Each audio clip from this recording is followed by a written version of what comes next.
Not a single batch of beer leaves the Deschutes Brewery without passing the taste test. And these are the tasters, about 20 brewery employees who make up the sensory panel. We joke that I gotta go drink beer again, but when you drink beer on this critical level, you're almost not able to enjoy it as much because you're thinking so hard on that beer. And we test every single batch of beer, not only in the bottle, but in the keg as well. So everything that goes through this facility has to be passed by that panel.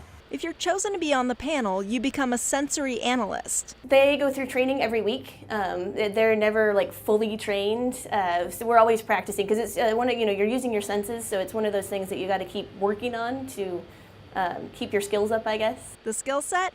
Being able to taste between 6 to 8 beers a day and rate them based on clarity and the character of the hops, malt, or yeast. It's really bad because now I can't just drink a beer outside of work either. I can't just enjoy a beer. I'm always dissecting it and analyzing it. So drinking bad beer is really hard for me. I decided to give this tasting process a try for research purposes. We'll cover and swirl. Swirling's necessary? It is necessary to try to get some of those compounds to come out of solution.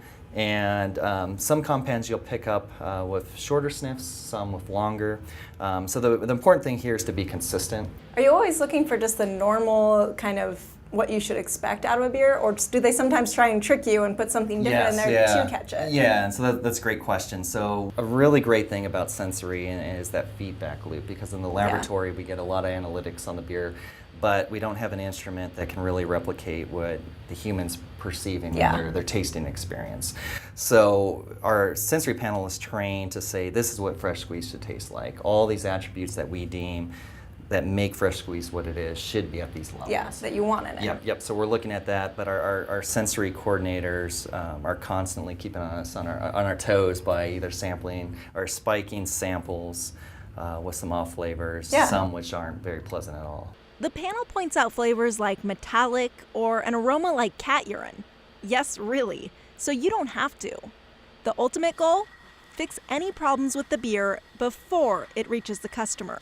That's the main part of the sensory panel, is to make sure that hopefully your beer tastes the same every time. That every time you pick up a mirror pond, you're like, yes, this is a mirror pond. We don't want to have a lot of fluctuation. I like that I get to have a say and make a difference in our beer and in some of the tweaking of those recipes and what gets put to market. I take pride in that.